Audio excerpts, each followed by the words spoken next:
الحمد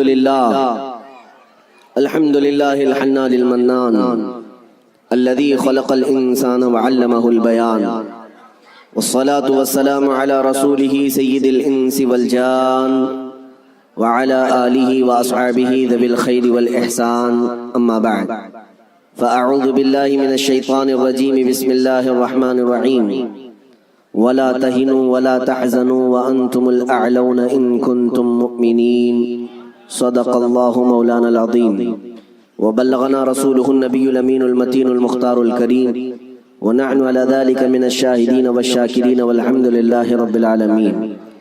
بارگاہ رسالت معاب صلی اللہ علیہ وسلم میں درود پاک کا ہدیہ پیش کریں۔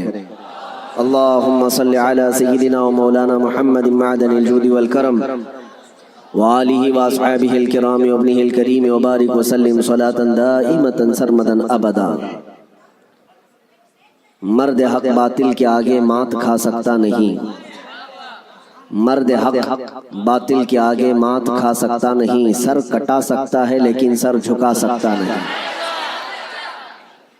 میرے عزیزوں، یہ روحانی اور بارونق منظر اور منبر نور پر جلوہ بار علماء میں اتنے جوشیلے علماء آپ کے پاس موجود ہیں۔ میری تقریر کی اب چندہ حاجت بھی نہیں ہے۔ نظامت اور شعر و شاعری کے جو شعلے ہیں میرے اندازے کے مطابق کافی دنوں تک آپ کو یہ گرم رکھیں گے۔ میرے عزیزوں، اللہ تعالیٰ تمہارا یہ جذبہ ہمیشہ سلامت رکھے۔ ہمارا ایک ہی مقصد ہے کہ اگر میرے مصطفیٰ کریم صلی اللہ علیہ وسلم کے نام پر ہمارا جوان بیدار ہو گیا تو اچھے اچھوں کی نیند ہم ہو ہی جائے گی۔ بس ہمیں جگانا ہی ہے۔ ہم نہ تلوار کی بات کرتے ہیں نہ بندوق کی بات کرتے ہیں۔ میری تقریریں اٹھا کر کے دیکھ لیں، جن لوگوں کو تکلیف ہے اور ہماری امیج ایک کٹرواد کی طرح پیش کرتے ہیں، ان سے میں کہتا ہوں کب میں نے بم بارود کی بات کی ہے، کب میں نے گولی بندوق کی اور تیز نیزے تلوار کی بات کی ہے؟ کبھی اپنے نوجوانوں کو یہ تمام چیزیں پکڑنے کی بات ہی نہیں کی۔ پھر بھی آپ کو خوف اتنا کیوں ہے؟ پھر بھی آپ کو ڈر اتنا کیوں ہے؟ ہاں، اتنی بات ہے کہ میں یہ ضرور کہتا ہوں کہ ہمارے نبی پاک صلی اللہ علیہ وسلم کے غلاموں کے ہاتھ میں کنکری بھی آ جائے تو بہت قیمتی ہوتی ہے۔ ہاں، ہم نہ تلوار کی بات کرتے ہیں نہ بندوق اور بم بارود کی بات کرتے ہیں، لیکن میرے عزیزوں، دل سے اور سینے سے نکلنے والی باتیں اس سے بھی زیادہ طاقتور ہوتی ہیں۔ یہ دنیا جانتی ہے، یہ دنیا جانتی ہے، اور اسی وجہ سے پورا کربلا کا واقعہ پیش آ گیا۔ آپ کبھی سوچ سکتے ہیں کہ ایک طرف نواسہ رسول امام عالی مقام جو بغیر جنگ کے ارادے سے اپنے گھر سے نکلے ہیں، اپنا مختصر سا خاندان لے کر کے نکلے ہیں، لیکن جب وہ کوفہ آنے والے تھے بیچ راستے میں آپ کو روکا گیا۔ آپ کے قافلے میں آنے والوں کی تعداد مختلف بتائی گئی ہے روایات میں۔ مسعودی کی روایت میں 135 لوگ تھے امام حسین کے ساتھ، اور دیگر روایات کے مطابق 82 لوگ تھے، 82 لوگ، عورتیں مرد سب ملا کر۔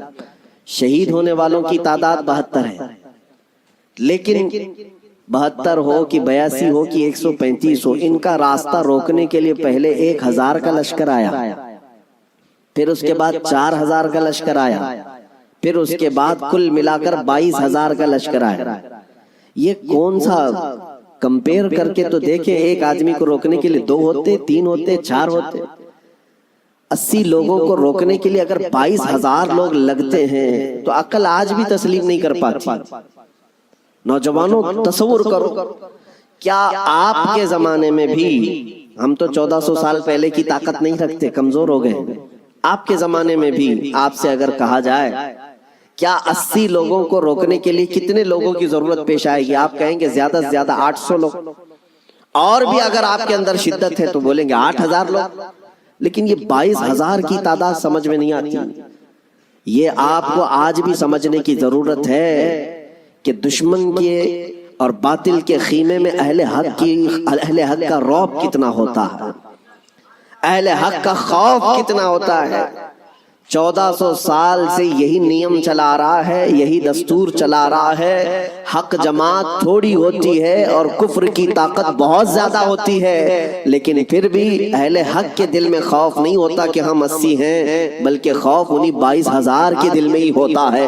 آج بھی ہم دیکھ رہے ہیں الحمدللہ ہماری تعداد کم ہے، ہمیں آج مائنورٹی کہا جاتا ہے، ہمیں آج مائنورٹی کہا جاتا ہے۔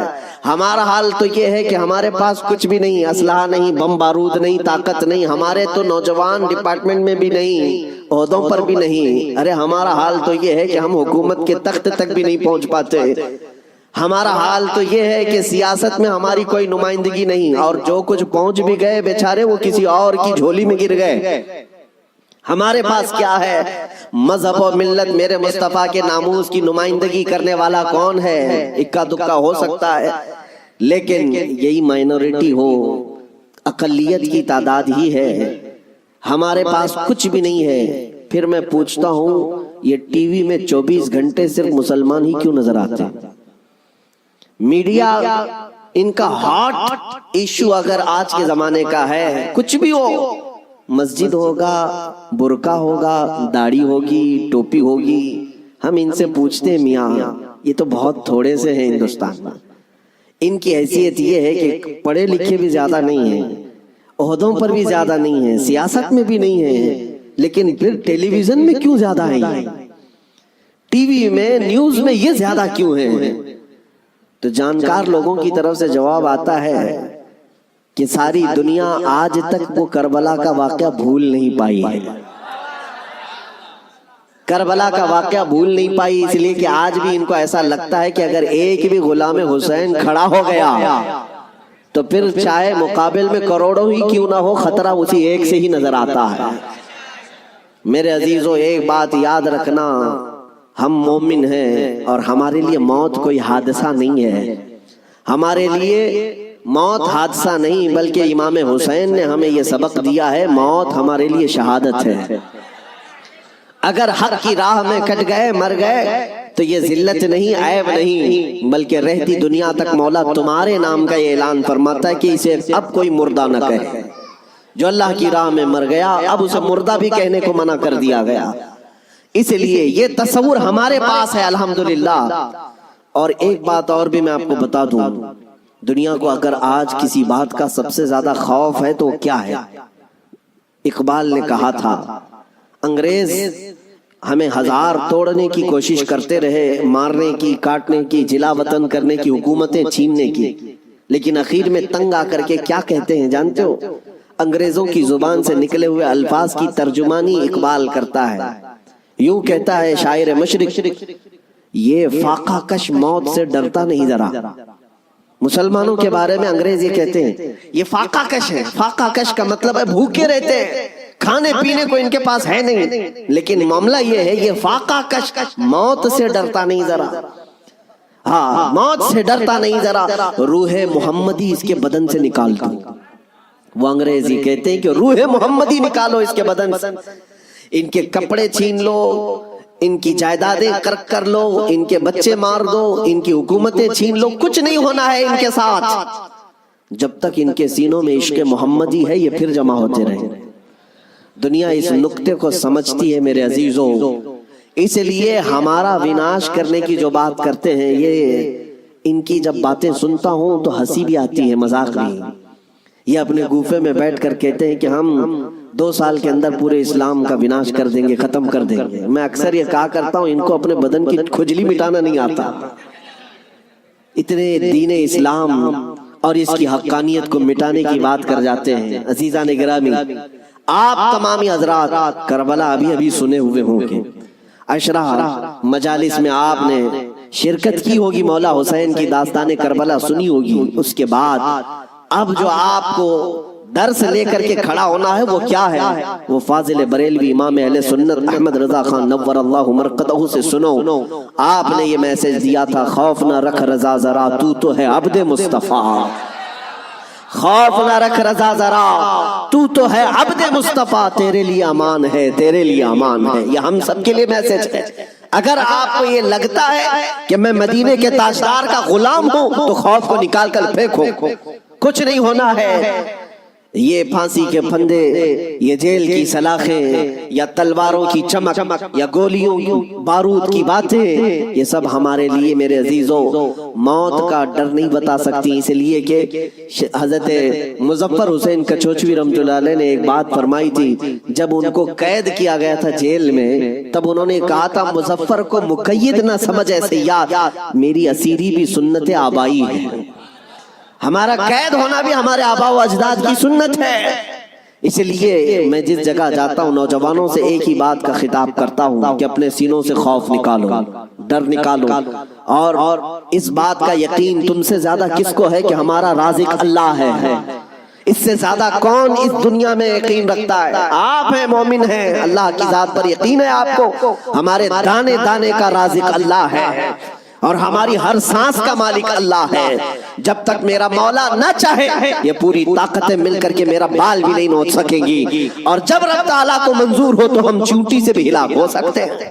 یہ قدرت کے فیصلے ہیں۔ میں آپ کو بتاتا ہوں، سیدنا غوث اعظم عبد القادر جیلانی رضی اللہ تعالیٰ عنہ ممبر پر خطبہ دے رہے تھے، بڑا مجمع، 70,000 کا مجمع، ممبر پر جب خطبہ دے رہے تھے، عین خطبے کے دوران چھت پر سے ایک نہایت ہی کالے قسم کا سانپ نمودار ہوا، جس کی ہیبت ایسی تھی کہ مجمع میں سے لوگ ادھر سے ادھر ہونے لگ گئے۔ اس سانپ کی دہشت سے لوگ گھبرا گئے، لیکن وہ سانپ چھت سے اوپر سے آتے آتے سیدھے سرکار غوث پاک کے کندھے پر آ گیا، غوث پاک کے کندھے پر آ گئے، نہایت ہی کالے قسم کا زہریلا سانپ جس کو دیکھ کر مجمع منتشر ہو رہا۔ غوث پاک خطبے میں مصروف ہیں، اور اس کے بعد وہ سانپ آپ کے گردن سے آپ کے جبے میں داخل ہوا، آستین میں گیا، سینے پر آیا، دوسرے آستین میں گیا، گردن میں آیا، اس کے بعد تھوڑی دیر کے بعد وہ واپس ادھر ہی گیا۔ غوث پاک کے ایک جملے میں بھی لغزش نہیں ہے، خطبہ جس طرح چل رہا تھا اسی طرح چلتا رہا۔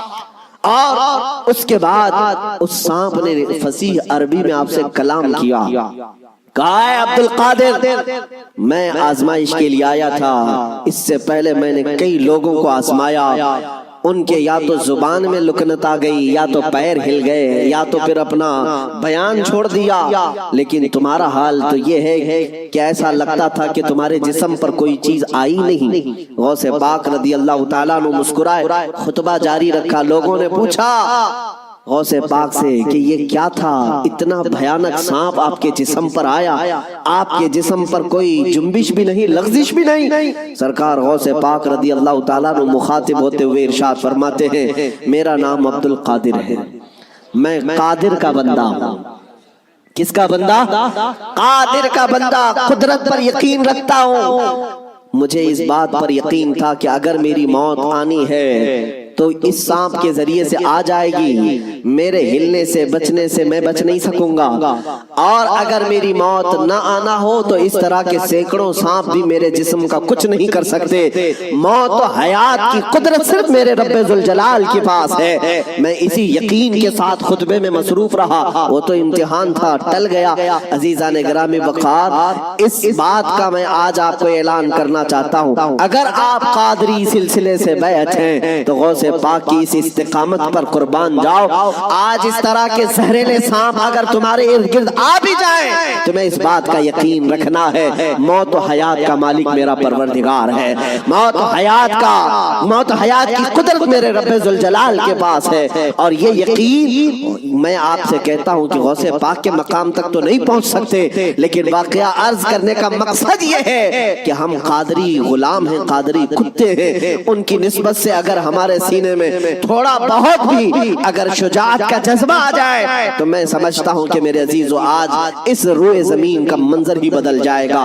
لوگ دیکھ چکے تمہیں ڈرا کر کے، دھمکا کر کے، انہیں یہ اندازہ ہو گیا ہے کہ یہ تھوڑے پیسوں میں بک جاتے ہیں یا خوف سے تھر تھراتے ہیں، ڈر کر کے بھاگ جاتے ہیں، اس لیے دنیا تمہیں ڈراتی ہے، دھمکاتی ہے۔ لیکن جس دن تمہارے قدم ڈگمگانے سے رہ گئے، میں یقین کے ساتھ کہتا ہوں بجلیاں آئیں گی، طوفان آئیں گے لیکن تمہارا کچھ نہیں ہو سکے گا.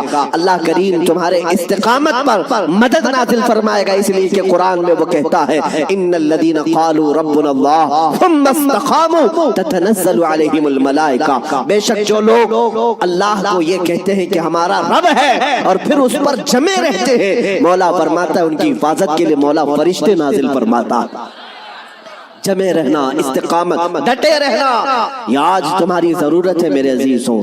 طوفان آئیں گے، آندھیاں آئیں گی، لیکن یہ نہیں ہے کہ تم میدان چھوڑ کر بھاگ جاؤ. دیکھو موت تو آنی ہے، کسی ہاسپٹل کے بیڈ پر آئے گی یا گھر کی چٹائی پر آئے گی، کہیں نہ کہیں آنا ہے، یا کسی حادثے میں یا کسی بیماری میں. لیکن اگر قسمت سے موت اس حال میں آئے کہ میں میرے نبی کا پرچم بلند کر رہا ہوں، نبی پاک کی عزت کی بات کر رہا ہوں، اور اگر اس حال میں موت آئے تو اس موت کا کیا کہنا.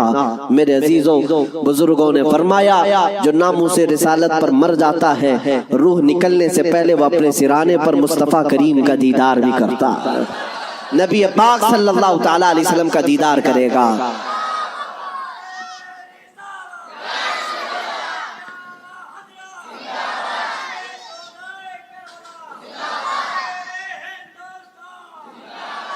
آج میں آپ کے سامنے دو چند جھلکیاں بتاؤں گا. واقعات کربلا تفصیل سے بیان کرنے کا موقع نہیں ہے، آپ نے 10 روزہ مجالس میں تفصیل سے سن لیا ہوگا. دو چند ان کی جھلکیاں واقعات کربلا. اور ایک بات میں بتا دوں، کربلا کے واقعات ماتم کرنے کے لیے نہیں سنائے جاتے، ہاں صرف اور صرف واویلا مچھانے کے لیے نہیں. غم اپنی جگہ پر. میرے عزیزوں، ہم سے زیادہ غم کون کرے گا؟ مولا حسین کا. اس لیے کہ ہم اہل سنت و جماعت ہیں. ہم سردار نوجوانان جنت کے سردار سیدنا امام علی مقام کی شہادت کا کیا غم نہیں کرتے؟ غم ضرور کرتے ہیں. لیکن آج واقعات کربلا کو سننے والے اور بولنے والے دونوں کے لیے میں آج ایک بات بتا دوں، صرف اور صرف رونے دھونے کے لیے واقعات نہیں بیان کیے جاتے، بلکہ ہر بزدل کو جوان شیر بنانے کے لیے واقعات کربلا سنائے جاتے. بلکہ میں تو کہتا ہوں اگر بیان کرنے کا انداز، میں تو مقرر نہیں ہوں، میں خطیب نہیں ہوں، میرے پاس کوئی انداز بھی نہیں ہے، میں تو اپنی گفتگو کرنے کا عادی ہوں.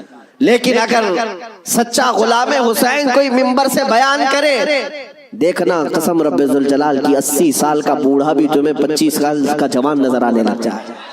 اس کا جذبہ جوان نظر آئے گا. مولا حسین کے واقعات سننے کے بعد میں آپ کو بتاتا ہوں، سیدنا امام علی مقام مکہ سے نکل کر کے کوفہ جا رہے تھے. بہتوں نے منع کیا آپ کو، لیکن آپ کے سامنے کوفہ کے خطوط موجود تھے. اتمام حجت کے لیے آپ تشریف لے جا رہے تھے. بیچ راستے میں کوفہ کا گورنر عبید اللہ ابن زیاد، حر بن یزید، یہ نام یاد رکھیں، حر بن یزید الریاحی کو 1000 کا لشکر دے کر بھیجا کہ حسین کا راستہ روک لو اور انہیں کوفہ کی طرف آنے نہ دو. دائیں بائیں ادھر ادھر چلاتے رہے. حر بن یزید کوفہ پہنچنے سے کافی پہلے ہی مولا حسین کا راستہ روک لی.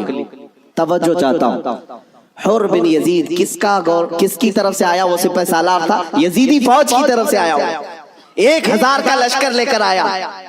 لیکن جب وہ آیا مولا حسین کے پاس، راستہ روک لیا اور کہا ہم آپ کو کوفہ جانے نہیں دیں گے، آپ بغاوت کر رہے ہیں وقت کے خلیفہ امیر المومنین یزید سے. ان کے ذوم باطل میں یہی تھا. اور اس کے بعد وہ راستہ روکے اتنی دور تک چلتا رہا، کبھی دائیں کبھی بائیں. امام حسین ایک جگہ پر جب پڑاؤ کرتے ہیں، ظہر کا وقت ہے، اذان ہوئی، نماز کے لیے جماعت قائم ہو رہی ہے. امام حسین نے اس حر بن یزید سے پوچھا جو 1000 لشکر کا سپہ سالار تھا، کہا ہم نماز پڑھنے جا رہے ہیں، ہم اپنی نماز پڑھ لیں، کیا تمہاری جماعت الگ ہوگی ہماری جماعت الگ ہوگی؟ حر بن یزید نے کہا نہیں، امام آپ ہی ہوں گے، ہم مقتدی ہوں گے، اقتداء ہم کریں گے. امام حسین مصلی پر ہیں، راستہ روکنے کے لیے جو آیا ہے یزید کا سپہ سالار، وہ اقتداء کر رہا ہے، 1000 لشکریوں کے ساتھ اقتداء کر رہا ہے. ظہر میں بھی، عصر میں بھی، مغرب میں بھی، عشاء میں بھی کنٹینیو جو نمازیں ہوتی ہیں، نماز امام حسین ہی پڑھاتے ہیں. اور راستہ روکنے کے لیے آیا ہوا یزید کا سپہ سالار اقتداء کر رہا ہے. میں علماء سے کہتا ہوں میرے عزیزو، بڑا عظیم نکتہ ہے، اگر حسین کے سچے وفادار ہو تو آج بھی ہزاروں یزیدی تمہاری بھی ابتدا کرنے کو تیار کرتے ہیں، مجبور ہیں۔ اگر سچے حسینی بن جاؤ تو اقتدا تو ہوگی، لیکن جو بات مجھے عرض کرنی ہے وہ یہ ہے، راستہ روکا اور اس کے بعد پھر پیغام آیا کہ امام حسین کو کوفہ کی طرف آنے مت دینا، کسی اور راستے کی طرف لے جاؤ، کسی اور راستے کی طرف وہ زبردستی لے گیا۔ پھر وہ میدان آیا جس کو کربلا کہا جاتا ہے، امام حسین وہاں اتر گئے اور ایسی جگہ پر آپ کو اتارا گیا جہاں پانی نہ ملے، دریا کے اوپر سارے یزیدی فوج کا قبضہ۔ اب سنیے، محرم کا مہینہ ہے، 7ویں آ گئی، 8ویں آ گئی، اس کے بعد یہ صلح مصالحت کی بھی باتیں چلتی رہی۔ امام حسین نے پیغام بھیجا تھا عبید اللہ ابن زیاد کو، 3 آپشن دیے تھے، کوئی قبول کر لو، لیکن وہ ظالم آپ کے خون کے در پہ تھے، مانے نہیں۔ 4000 کا لشکر دے کر بھیجا، پھر اس کے بعد تقریباً 15000 کا لشکر دے کر بھیجے، 15000 یا 16000 کا لشکر دے کر دوبارہ بھیجا۔ اب یہ 9ویں محرم آئی ہے، توجہ چاہتا ہوں، 22000 کا لشکر۔ امام حسین نے خطبہ دیا کہ میں تمہارے پاس جنگ کرنے کی نیت سے نہیں آیا، تم میری عظمت نہیں جانتے، میں فاطمہ زہرا کا بیٹا ہوں، حیدر کرار کا نور نظر ہوں، رسول اللہ کا نواسا ہوں، میرے خون سے اپنے ہاتھ رنگین نہ کرو، ان پر کوئی بات اثر نہ کرے۔ اس کے بعد حر بن یزید جو 1000 کا لشکر لے کر سب سے پہلے راستہ روکنے آیا تھا، وہ یزیدیوں کے پاس آیا اور کہا ان کی ایک بات تو مان لو، وہ جنگ کرنے نہیں آئے، اگر وہ صلح چاہتے ہیں تو ختم کر دیتے معاملہ۔ لیکن یزیدی فوج کے جو بڑے سپہ سالار تھے، عمرو بن سعد یا شمر، ان لوگوں نے کہا اے حر، تجھے مصالحت کرنے کے لیے نہیں بھیجا گیا ہے، تجھے فوجی بنا کر بھیجا گیا ہے، لڑنا ہے تو ہمارے ساتھ لڑو ورنہ یہاں سے دفع ہو جاؤ۔ جب یزیدی فوج کے بڑے سپہ سالاروں نے حر بن یزید کی بات نہیں مانی تو سنو، پورے مجمع میں وہی حر جو یزید کا سپہ سالار تھا اعلان کرتا ہے تمہاری سپہ سالاری تمہیں مبارک ہو، میں حسین کے خیمے میں جاتا ہوں۔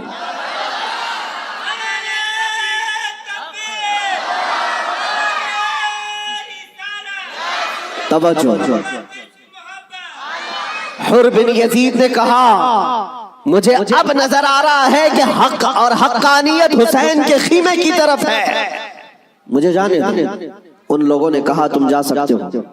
حر بن یزید کو پتا تھا حسین کے ساتھ جانے کا کیا انجام ہو سکتا ہے، 22000 کا لشکر جرار ہے اور ادھر صرف 80-82 لوگ ہیں۔ ایسے وقت میں ایک چھوٹی جماعت کا ساتھ کون دے سکتا ہے جہاں بھاری بھرکم لشکر سامنے موجود ہو؟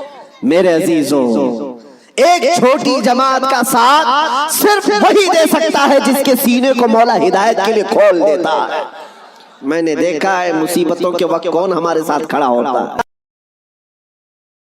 لوگوں کی نظروں میں بہت بڑی بڑی حکومتیں ہوتی ہیں، ارے بہت سارے لوگ تو ڈر جاتے ہیں ان کے ساتھ کھڑے ہو جائیں، فوٹو میں آ جائیں گے تو کل کیس ہمارے اوپر بھی ہو جائے گا۔ میرے عزیزو، میں اپنی بات نہیں کرتا، لیکن ایک بات ضرور ہے، حق جماعت اگر اقلیت میں بھی کیوں نہ ہو، اللہ کی مدد آج یا کل اسی کے ساتھ ہوگی۔ اگرچہ آج وہ مظلوم نظر آئے لیکن اللہ تعالیٰ غالب فرمائے گا۔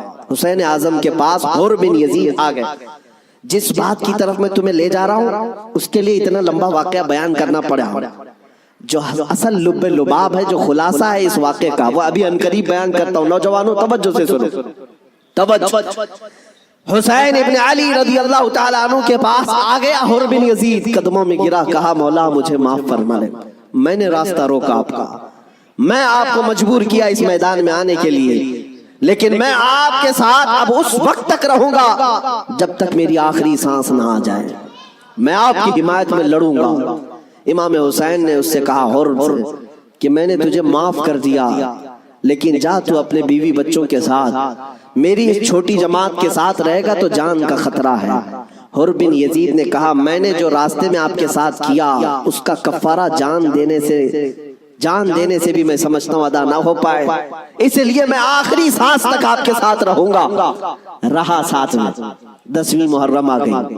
اب جو بیان کرنا ہے توجہ سے، جانتے ہیں صبح نکارہ بجا طبل بجے ادھر جنگ کی ابتدا ہوئی، یزیدیوں کی طرف سے عمرو بن سعد نے پہلا تیر چلایا اور اعلان کیا کہ ہم حسین ابن علی کے ساتھ جنگ شروع کر چکے ہیں۔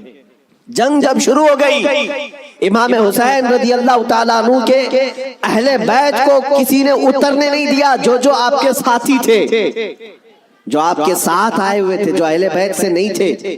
5 صحابی رسول بھی ہیں مولا حسین کے ساتھ، صحابی رسول بھی تھے، وہ جب تک ساتھی رہے خاندان حسین سے ایک کو بھی میدان میں آنے نہیں دے۔ اور جانتے ہیں اس میدان کربلا میں پہلے اترنے والا کون تھا؟ وہی حر بن یزید، اور کس کی جانب سے؟ امام حسین کی طرف سے۔ ایک بات مولا قدیر و جبار کی تمہیں سمجھنا پڑے گا، اگر وہ ہدایت دینے پر آئے تو کفر کی طاغوتی طاقتوں میں سے بھی کسی کو ہدایت دے کر کے اس کو پاسبان اسلام بنا سکتا ہے، اور کبھی گمراہ کرنے پر آئے تو کعبہ کے قریب رہ کر کے بھی کوئی گمراہ ہو سکتا ہے۔ ہاں یہ بات سمجھ کر کے چلو، جب مولا تعالیٰ ہدایت دیتا ہے، ہم نے یہاں پر بھی دیکھا ہے کہ بابری مسجد کو شہید کرنے والے آتنکی بہت سارے تھے، لیکن ہم نے برسوں بعد ایک شخص کا نام سنا تھا کہ وہ دائرہ اسلام میں آیا اور نمازی بھی بنا، پابند بھی بنا، داڑھی بھی رکھا، بلکہ تبلیغ اسلام بھی کرتا رہا، تبلیغ اسلام بھی کرتا رہا، اور وہ یہ کہتا رہا ایک زمانہ وہ تھا جب میں ہتھوڑا لے کر کے گنبد کو توڑ رہا تھا، لیکن آج ایک زمانہ یہ ہے کہ میری پیشانی ہر جگہ سجدہ الہی کے لیے جھک جایا کرتی۔ مولا جس کو جہاں سے چاہے ہدایت عطا فرمائے۔ حر بن یزید امام حسین کی طرف سے پہلے میدان میں اترنے والے۔ اب میں آتا ہوں اسی بات پر جس کے لیے میں اتنا لمبا واقعہ آپ کو سنایا۔ مقابلہ دو بدو تھا، ایک کے بعد دیگرے مقابلہ تھا۔ حر بن یزید جب گھوڑے پر سوار ہو کر مقابلے کے لیے آیا تو یزیدیوں کی طرف سے پہلوان آتے رہے، سپاہی آتے رہے، مقابلہ کرتے رہے۔ یہ تنہا حر بن یزید کا مقابلہ صبح سے لے کر کے دوپہر تک چلتا رہا۔ باقی بہت سارے مقابلے ہوئے، تھوڑی تھوڑی دیر کے بعد سب جام شہادت نوش کرتے رہے، یہ زوال کے بعد، لیکن حر بن یزید کا مقابلہ صبح سے چلتا رہا۔ اور میں نے جب تاریخ میں یہ بات پڑھی تو مجھے حیرت ہوئی کہ تنہا حر بن یزید اکیلے گھوڑے پر آیا اور یزیدیوں سے ایک کے بعد دیگرے لڑتا رہا۔ گھنٹوں کے مقابلے کے بعد جن لوگوں کو حر بن یزید نے مارا تھا ان کی لاشیں گنی گئی تو 120 لاشیں پڑی ہوئی تھی۔ یہی بات مجھے کرنا ہے، یہی بات مجھے کرنا ہے۔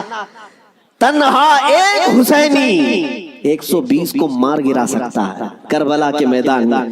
تم صرف یہ سنتے ہو کہ حسین اعظم کے بچے شہید ہو گئے، لیکن حسینیوں نے جن کو کاٹا ہے وہ کیوں نہیں سنتے؟ وہ کم نہیں تھے، بہتوں کو فنا فی النار کیا۔ اب جو بات کہنی ہے وہ یہ ہے، حر بن یزید خاندان حسین سے نہیں ہے، اہل بیت سے نہیں ہے، انصار میں سے بھی نہیں ہے جو ساتھی وہاں سے آئے تھے، بلکہ ایک دن پہلے توبہ کر کے حسینی بنا تو دوسرے دن کی طاقت کا حال یہ ہے۔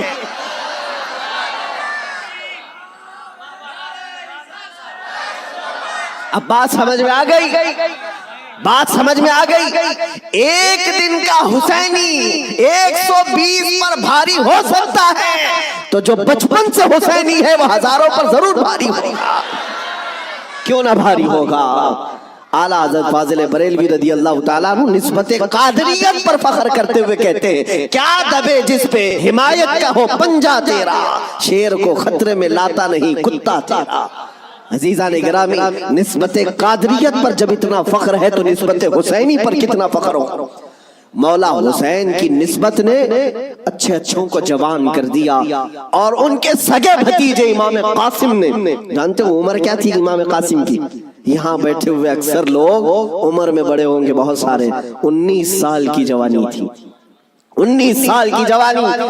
تاریخ نگاروں نے لکھا ہے امام قاسم جب گھوڑے پر بیٹھ کر کے آئے تھے تو یزیدی خیمے میں ایسی کھلبلی مچی، لوگ یہ کہتے تھے کہ قاسم بن حسن، امام حسن کے بڑے بیٹے امام قاسم، میں نے یہ بھی روایت پڑھی، امام قاسم جب گھوڑے پر صرف پہلو بدلتے تھے، پہلو بدلنے، گھوڑے پر ادھر سے ادھر اس طرح پہلو بدلنا، تو یزیدی خیمے کے لوگ کہتے ہیں جب قاسم بن حسن گھوڑے پر پہلو بدلتے تھے تو ایسا لگتا تھا کہ بجلی چمک رہی ہے. یہ خوف سینوں میں ہزاروں کے ہونے کے باوجود کس نے طاری کیا؟ میرے عزیزو وہ رب ذوالجلال ہے، غالب حکمت والا، جس نے قرآن میں فرمایا وَلَا تَهِنُوا وَلَا تَحْزَنُوا وَأَنْتُمُ الْأَعْلَوْنَ إِن كُنتُم مُؤْمِنِينَ. تم گھبراؤ مت، پریشان مت ہو. مولا فرماتا تم ہی غالب رہو گے اگر تم سچے ایمان والے ہو، اگر تم میرے مصطفیٰ کریم صلی اللہ علیہ وسلم کے سچے غلام ہو. لوگ تو صرف کربلا کے میدان میں یہ دیکھتے ہیں کہ امام حسین کی شہادت ہو گئی، علی اصغر کی شہادت ہو گئی، علی اکبر کی شہادت ہو گئی، عباس علمبردار کی شہادت ہو گئی. یہ شہادتیں اپنی جگہ پر، لیکن اگر کمپیریزن میں میں اگر بتاؤں کس نے کتنوں کو مارا تھا، کس نے کتنوں کو زخمی کیا تھا، تو پھر تمہیں پتہ چلے گا کہ وہ کٹ کر کے بھی فتح یاب تھے، وہ شہید ہو کر کے بھی فتح یاب تھے. اس لیے کہ یزیدیوں کے پاس بولنے کے لیے منہ نہیں ہے. اگر کسی یزیدی کو پوچھے کہ تم کس کے ساتھ لڑنے کے لیے گئے تھے تو یہ کہیں گے 80 لوگوں کے ساتھ. کتنے لوگوں کے ساز و سامان کے ساتھ گئے تھے؟ کہیں گے 22,000 کے ساتھ. تو دنیا آج بھی ہنسے گی. 80 لوگوں سے لڑنے کے لیے 22,000 گئے تھے. کیا کیا لے کر گئے تھے؟ ہاتھی بھی تھے، گھوڑے بھی تھے، نیزے بھی تھے، تلواریں بھی تھی، بھالے بھی تھے، سب تھا. پھر اگر تم سے پوچھا جائے ساز و سامان کے ساتھ سہولتیں کیا تھی، یزیدی کہیں گے پورا پانی ہماری طرف تھا، دریائے فرات بھی ہماری طرف تھا، کھانا بھی ہماری طرف، پانی بھی ہماری طرف. پھر دنیا پوچھے گی ادھر کے خیمے میں حسین کتنی تیاری کے ساتھ آئے تھے، تو تمہیں منہ جھکا کر کہنا پڑے گا ان کے پاس صحیح قسم کے نیزے اور تلواریں بھی نہیں تھی، اور گھوڑے اور ہاتھی اور اونٹ بھی نہیں تھے. ان کے پاس تو 3 دن کی بھوک بھی تھی، پیاس بھی، اور اس کے علاوہ ان نوجوانوں کے پاس بھوک و پیاس کی شدت کے ساتھ ساتھ ساز و سامان جنگ بھی نہیں تھا. تب دنیا آج بھی کہے گی بھلا اس کو جنگ کہتے ہیں، بھلا اس کو مقابلہ کہتے ہیں. وہ حسینی اگر تمہارے ساتھ مقابلہ نہ بھی کرتے تب بھی قیامت تک حسین کی فتح کا پرچم لہرا رہا ہوتا. لیکن آج دنیا یہ دیکھ کر کے بھی کہتی ہے، چلو تخت و تاج کے مالک ہونے کو اگر آج دنیا یہ کہتی ہے، طاقت والے فتح یاب ہیں، حکومت والے فتح یاب ہیں، تخت والے فتح یاب ہیں. توجہ سے یہ بات میں آج ذمہ داری کے ساتھ کہہ رہا ہوں. کل کو اگر مجھے کوئی پھانسی پر چڑھائے، کل کو اگر مجھے کوئی گولی مارے، تو یہ بات میری یاد رکھنا میرے عزیزو، ظالموں کی حکومت زیادہ دیر تک نہیں چلتی. یزید کا تخت بھی تھا، تاج بھی تھا، حکومت بھی تھی، فوجی بھی تھے، سپاہی بھی تھے. لیکن آج جاؤ اس یزید کے تخت کو ڈھونڈنے کے لیے، محل کو ڈھونڈنے کے لیے. دمشق آج بھی موجود ہے، ملک شام آج بھی موجود ہے. دمشق اگر جا کر کے لوگوں سے پوچھو گے وہ تخت کہاں ہے جہاں سے حکومت کی جاتی تھی، یہاں سے بیٹھ کر کے کربلا کے ریگزاروں میں خون بہایا جا رہا تھا، یزید کہاں ہے، تخت کہاں ہے؟ وہاں دمشق کے رہنے والے شاید تمہارا ہاتھ پکڑ کر کے لے جائیں گے ایسی جگہ پر جہاں پورے دمشق کا کچرا پھینکا جاتا ہے، جہاں پورے دمشق کی گندگی ڈالی جاتی ہے، اور لوگ کہیں گے یہیں پر یزید کو دفن کیا گیا تھا. تم ناک پکڑ کر کے بھاگ آؤ گے، وہاں پر کھڑے نہ ہو سکو گے جہاں یزید کو دفن کیا گیا تھا. تاج بھی نہیں، تخت بھی نہیں، فوج بھی نہیں، اور ذریت اولاد بھی نہیں. اور پھر آؤ کربلا کے میدان میں، پھر آؤ عراق کی سرزمین پر. یہاں کسی سے جا کر پوچھنا، سنا ہے 1400 سال پہلے یہاں ایک جنگ ہوئی تھی، کربلا کا میدان تھا، رسول کے نواسے خاندان اہل بیت کے ٹکڑے کر دیے گئے تھے، انہیں جامِ شہادت پوش کرنا پڑا تھا. وہ میدان کہاں ہے؟ میرے عزیزو، کربلا کا کوئی بھی آدمی تمہارا ہاتھ پکڑ کر لے جائے گا اور کہے گا اے عزیز یہاں وہ میدان نہیں ہے، یہاں کوئی ویرانگی اور صحرا نہیں ہے، آؤ تمہیں لے جاتے ہیں. اور لے جا کر کے ایسی جگہ کھڑا کرے گا جہاں سے تمہاری نظر اٹھے گی تو سونے سے قلعی کیا ہوا لہراتا ہوا پرچم حسین تمہیں آج بھی اس بات کا اعلان کرے گا، شاہ اسد حسین، بادشاہ اسد حسین. جانتے ہو بہت سارے بچے، بہت سارے نوجوان کسی نہ کسی شخصیت کو اپنا آئیڈیل بناتے ہیں بچپن سے. الحمدللہ میں یہ تحدیث نعمت کے لیے کہہ رہا ہوں، اللہ میری ماں کو سلامت رکھے، جن سے میں نے واقعات سنے ہیں تو خالد بن ولید کے سنے تھے. اور ہمارے آئیڈیل جو بزرگ ہیں اس میں مولا امام حسین ہیں. ہم نے ان کو آئیڈیل بنایا ہے، آپ بھی بنا لو، اس لیے کہ ان لوگوں کو جس نے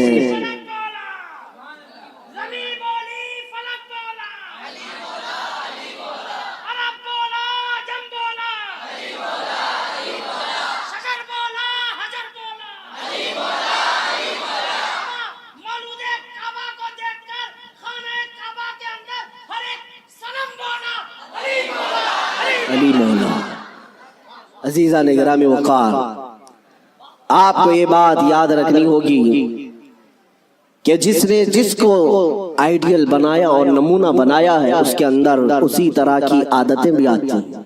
اسی لیے میرے آقا صلی اللہ علیہ وسلم نے ارشاد فرمایا اپنی صحبتیں ڈھونڈ کر کے بناؤ، دوست بھی بناؤ یا کسی کے پیچھے چلو تو پہلے دیکھ لو۔ یہ آج میں بچوں سے کہتا ہوں، تم گلیمر کی دنیا میں جن لوگوں کے پیچھے بھاگتے ہو، سمجھتے ہو کہ یہ ایکٹر سٹار ہے، اس کے پیچھے بھاگنا ایک فیشن ہے، بھاگتے رہو گے ایسے گڑھے میں گر جاؤ گے جہاں سے نکلنا ہی مشکل ہے۔ ہم نے دیکھا ہے ان دنیاوی مکاروں اور عیاروں کے پیچھے بھاگنے والے نوجوان کبھی سکھ سے نہ رہ سکے، اور ان کی حیثیت کیا ہے؟ فلموں میں آ کر کے تھرک کر کے ناچ کر کے مجرے دکھا کر کے اگر لوگ یہ سمجھتے ہیں کہ یہ بہت بڑے سٹار ہیں، میرے عزیزو ذرا حسن بکھرنے تو دو، بڑھاپا آنے تو دو، اور جب پھر جھریاں پڑ جائیں، کمر ٹیڑھی ہو جائیں، تو پھر ہم دیکھتے ہیں کتنے فین ہیں تمہارے۔ لیکن مجھے یقین ہے مولا حسین کا غلام 80 سال کا بھی ہو جائے تو اس کے فین کی کمی نہیں ہوتی، اس کے فینز کم نہیں ہوتے۔ اور ہم نے اپنی زندگی میں حضور تاج الشریعہ کو دیکھا، میرے عزیزوں، دیکھا ہے آپ حضرات نے، حضرت کی عمر تقریباً 70 کے اوپر تھی، 74 سال کی عمر میں، اور بال پورے سفید ہیں، 2 لوگ پکڑ کر کے چلاتے ہیں، لیکن ہم نے دیکھا ہے جس طرف سے گزر جائے لاکھوں صرف ایک جھلک دیکھنے کے لیے بے قرار۔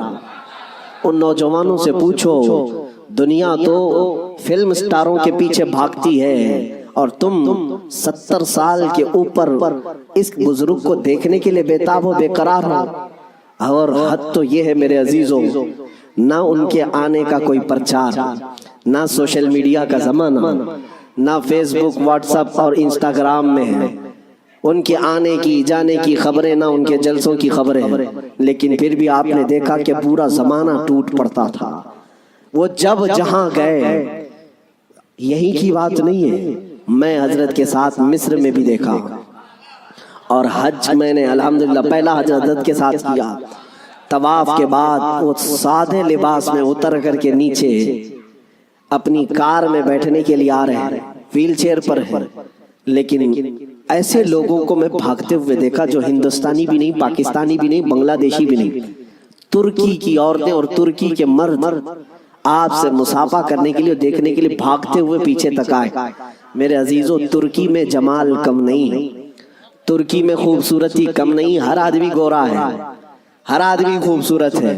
اگر کوئی یہ سمجھتا ہو کہ حضور تاج الشریعہ کو لوگ اس لیے دیکھنے کے لیے آتے تھے کہ نہایت ہی رنگ کے آپ حسین و جمیل تھے، میرے عزیزو، ترکیوں کے پاس حسن ہے، شامیوں کے پاس حسن ہے، مصریوں کے پاس حسن ہے، لیکن ان کو بھی ہم بے تاب و بے قرار دیکھا ہے، ہم نے دیکھا ہے۔ اسی وقت ہم نے، میرے پڑھنے کا زمانہ تھا، ان ترکیوں سے میں نے پوچھا تھا، وہ صحیح طریقے سے عربی بھی نہیں جانتے اور صحیح طریقے سے انگلش بھی نہیں جانتے، لیکن ٹوٹی پوٹی جو بھی ان کو عربی آتی۔ ہم نے پوچھا ان کو جانتے ہو، ان کو جانتے ہو، ان کو ملنے کے لیے تم دوڑے آئے؟ کہا جانتے تو نہیں، فوٹو میں کبھی دیکھا، فوٹو تو ہوتا ہی، کہیں کوئی ویڈیو دیکھا نہیں، پھر کیوں؟ کہتے ہم نے طواف میں بیٹھے بیٹھے دیکھا، ان کی طرف ہمارا دل کھینچا جا رہا تھا۔ میرے عزیزو، جو حسین اعظم کا غلام ہو، غوث پاک کا سچا غلام ہو، مولا کریم اس کے چہرے میں یہ کشش رکھتا ہے، چاہے وہ 80 سال کا ہو یا 90 سال کا ہو، وہ دنیا کو اپنی طرف کھینچ لیتا ہے، وہ کھینچ لیتا ہے۔